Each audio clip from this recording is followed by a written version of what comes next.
learned from the Kerry game. There was definitely a signal that he put his hand up and he went long on numerous occasions. I think he had 50% of his kickouts in the second half long, and Dublin lost 50% of them. So it's still a crucial piece of the game. Did you think the pressing on the kickouts worked then for? See, in fairness to Stephen, like, he did get a lot of kickouts away as well, you'd say. In the first half he did out in It's just, I suppose, he's so quick getting that ball out. But like, when they do press up, what Kieran said, that one ball, like, it kind of is very dangerous for the team because they're all on the press, but you can see the way the counter-attack so quickly, and then it creates an awful lot of holes in defence. All right. The one thing, Tomas, that virtually everybody said in summing up the game was that Mayo's defence was superb. Yeah, brilliant, Des. I mean, Kieran said it a while ago, 44 out of 50 minutes, they were held scoreless. You know, I thought the way they set up, they outnumbered Dublin every single time. No matter where the Dubs attacked, they always outnumbered them. They tackled them, they chased them, but they always made sure they had the numbers back. Here we see it. The Dubs tried to go from one side to the other. We see Kevin McLaughlin dropping back to cut out the long ball, which eventually comes. But every side they went to, the Dubs, not only, every time they got the ball, they were pressurised. There was numbers inside. Kevin McLaughlin was covering inside. They went from left-hand side to the right-hand side and still outnumbered. Mayo worked extremely hard to stop them and to be physical with them. They put a ball in and very tight marking inside, and it just swept up and out you come. I think as well as having the system right, they were extremely hungry, extremely tenacious. They tore into Dublin. They didn't give them a chance. I mean, any day, Des, when coming into this match, if you said Connolly, McManaman, Brogan, Rock and Flynn were going to be held, it's the first time I've seen the five of them held. 5 of the 6 starting forwards, Kilkenny, and he was even pushed back, I think was probably the poorest display by this Dublin forward unit in a long time, and it was down to the defensive system that Mayo put in place. You know, they just worked. Kevin McManaman is a guy who would have gone and just held up for a second and then helped by Mayo. It was just a brilliant performance by them throughout. And I think a thing that was worrying a lot of fellas was, would they last the 70? I think they showed today that they did last the 70. They were absolutely tenacious. And it lifted the crowd as well. It lifted the crowd, and it lifted everybody. You know, they lifted the forwards. And when you have a defence like that, and I think they can replicate that.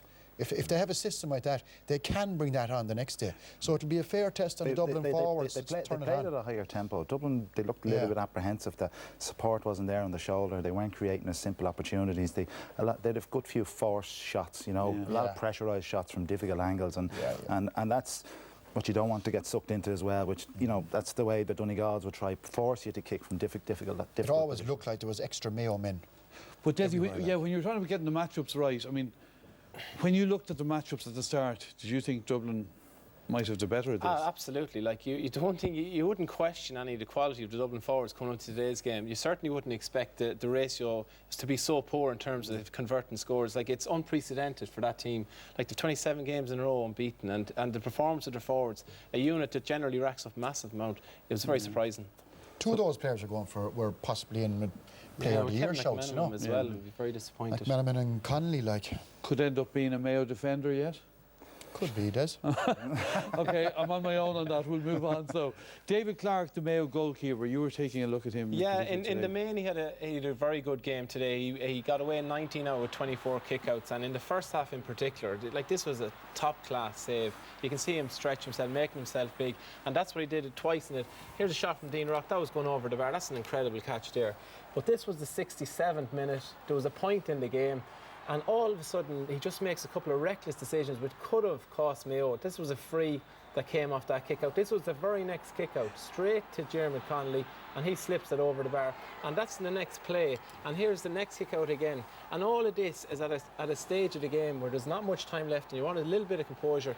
And that's something I suppose Mayo might need to work on the next day, is that little bit of composure at a crucial time. Like, that could have cost Mayo.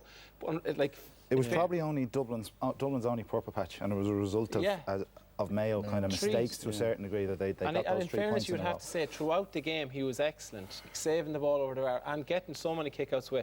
But it was just for him, for that about minute or so, he did look very shaky. Mayo needed possession, yeah. Well, the point was made that you know, Dublin only had that purple patch. Throughout the game, they looked out of sorts, Tomas. You've been looking it wasn't at the areas usual where Dublin performance, Des. I think Jim Gavin said it, 5 points from play from this Dublin team. I just thought it's one area they'll be looking at to improve on. From a team that draws, will be looking at how can we improve. I think there was a lot of sloppy play by Dublin today. You know, Bernard Brogan here, how often have we seen him miscue like that with basically a free shot at goal? Dean Rock, we were all talking about the high percentages he had in scoring, and that was a tough enough free, but his frees weren't brilliant today. You know, he took a lot of them off the ground. I think their handling at times was poor, their decision making. This was a poor kick from Philly. It's something you wouldn't associate with the Dubs. They're normally sharp, there's normally a guy coming off the shoulder. Even, look, this is Cardinal as a defender and you're looking up the field, and then after all the pressure, you kick it into the goalie's hands. It's so many things they can tighten up on, and this is why I'd worry for Mayo. This will be shown to the Dubs, it'll be told, you know, look at this lazy hand pass, Davy Byrne slow coming into it, Mayo ripping into it. I think that was the tempo for the day. Mayo were just a little bit higher than Dublin. Owen O'Gara normally contributes very well, but just look, poor shot execution. I think it was a poor day for Dublin overall in terms, and it's something that they can control and something that will be worked on in the next 2 weeks. You know, and I think the conditions didn't help at times, but they weren't on song today. Same for both teams, of course. But would you expect changes in Dublin, or do you think those guys are capable of vindicating themselves? Well, I think the quality of forwards like Bernard Brogan, poor today. Kevin McManamon. Kevin was the super sub that got his chance. I suppose that he was disappointed. Paul Flynn, his form hasn't been great now this year. Kieran Kilkenny, you'd expect the biggest thing, Des, from a Dublin perspective, is confidence, really, and has it knocked the players' confidence? And I think they'll sit down. And the big question they'll ask this week is they'll sit down and say, why? Why didn't we play to that level? Why weren't we at the maybe right level of intensity? There was times today when they were waiting on the ball and Mayo man came in. That was just that What's little bit the more answer hunger. to those? Well, they'll talk. Mayo deserve massive credit, and they set the bar. They run out again. We can see here Dublin in the right position coming back. Cian O'Sullivan is there. Dublin come out with it. And what happened there with a lot of these was Dublin went up and created scoring opportunities. They didn't take them all the time, but it still gives Dublin possession. It give it back to them. So, like, for me, one of Mayo's strengths is their running game, and I think they will be hugely disappointed at that end of the field that they didn't execute their plays a lot better. I think it was kind of one-dimensional. Small margins, though, wasn't it? Yeah, I mean, small, look at that. that's a pushing it back. But Des, you're living off kind of scraps, hoping that you might get a goal. The way Mayo kind of set up defence, and they were brilliantly defensively. We admit that. But here's the perfect example: turnover ball, and all of a sudden Mayo are scrambling to get back, and the ball's over the bar. And don't get me wrong, that's the biggest challenge for them, is to strike that balance. They had to. Yeah, you have to attack Dublin if you're going to beat them. Here we have Aidan O'Shea. What's Aidan O'Shea maybe taking that sideline for? Maybe he was the one that should be in there. They're 2 points down to a certain degree. But I just think they kicked a hell of a lot. It was a key part of their attacking strategy. It's the perceived weakness that isn't a weakness with Dublin. Every team seemed to say, right, we're going to launch a few high balls into this full backline. But Dublin generally seemed to be extremely comfortable on it. And in every situation, throughout the championship, O'Sullivan was a left play. His standardised role today, and he had a great game. But like against Kerry, he does it. Against Westmeath, tried it as well. Every team seems to try it, and it doesn't. Today, I don't think it worked either. So Barry Morning, and they didn't hit him once with a big ball. Man, you know, we saw Aidan Shea taking the last sideline. If you had the two of them inside, and maybe Killian O'Connor, Evan Regan, it's a brave thing to do is to launch a high ball in with 2 points down, injury. But in the second half, they actually got their running game going. Patrick Durkin came forward, kicked a good score, and they went at Dublin looked vulnerable when they went at them. You know, so I thought like kicking away possession is giving it back to Dublin, and we touched on this last week in the build up of the game. But unfortunately, that's the nature. When you go strong defensively, you have to have. But Cian O'Sullivan is a key part in those high balls coming in. He's a free man. He comes in under and either double marks it, picks up the ball. Most teams make a hero out of him. They do make a hero of him. But Tomas, you're suggesting there is a way that Mayo should maybe occupy Cian, and it would be easier for their there weren't too many examples today, Des, and Kieran has shown how effective Cian O'Sullivan is as a sweeper, and he is. Here we have Cian O'Sullivan, and it isn't often you see him marking a man out around the 40. I think sometimes Mayo should go orthodox. You know, we have Cian O'Sullivan following Jason Doherty here, and Dermot O'Connor here, and you have 3-on-3, you have 1-on-1. The sweeper is taken away, therefore there has to be space inside. Now here they take him on and they kick him wide, but I just feel sometimes, yes, they play Jason or McLaughlin back as a sweeper. If you can make Cian O'Sullivan mark a man, then that is their sweeper gone. Now, you can't do it for the full game, and they might have to play their own sweeper. But even here, running, Kieran was on about running. Seamie Shea was an option there as well, you know. And even if Keane does play as a sweeper inside, try to draw him out by running at them. You know, I think that they could create a way more. They play the long ball a lot today, and to be fair, I think their running game is way, way better. But I do think they should try to. It's hard to execute that running game.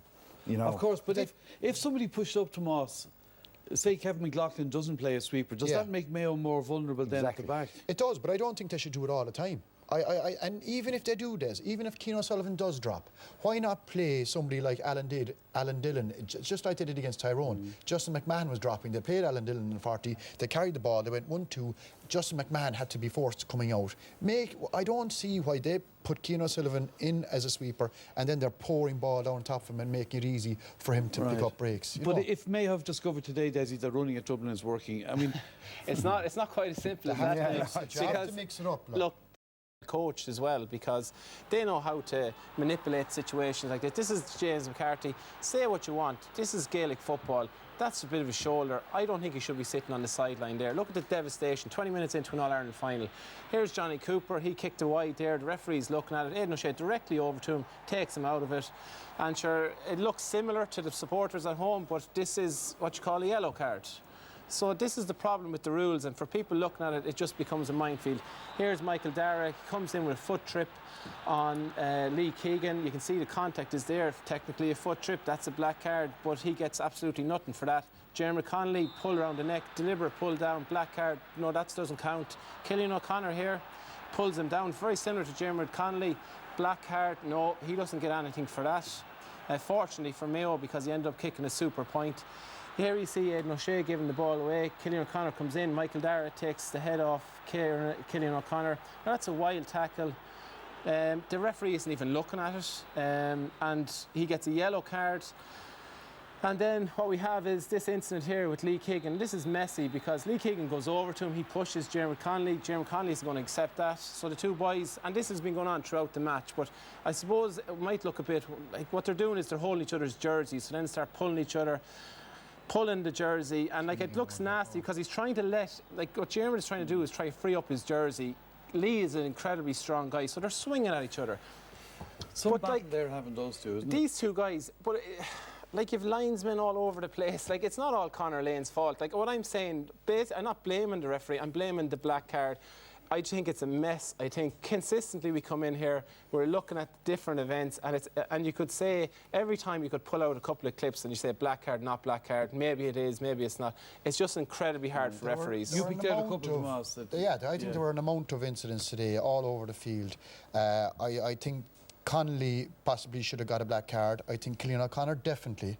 And when you think that Killian O'Connor was the man that levelled the game for Mayo and that he was brought in, I don't think to James McCarthy, I think it's debatable about the James McCarthy one, but I think Michael Dara was possibly a black card as well. And it's a get out of jail card, the yellow card. I cannot understand it. You know, I think... And can I just come in, like, in hurling, Brian Gavin refereed the All-Ireland. There was no yellow card, and they were saying the physicality of the game was incredible. And somewhere hurling and football went on total different paths, because it seems as if in hurling the physicality is what everyone raves about. In Gaelic, you don't know what you can do and what you can't do. And the frustration... One of the word that comes back to again is just consistency, and it's that lack of consistency that's hugely frustrating for the players. And I know people. Like James McCarthy was sitting on the line. James McCarthy trained all year. He was sitting on the line after 23 minutes, scratching his head, saying, "What the hell just happened to me?" I fully agree, and I think the punishment of the black card is very, very harsh. Is on the line, still looking at this one on, and he gets away with it like.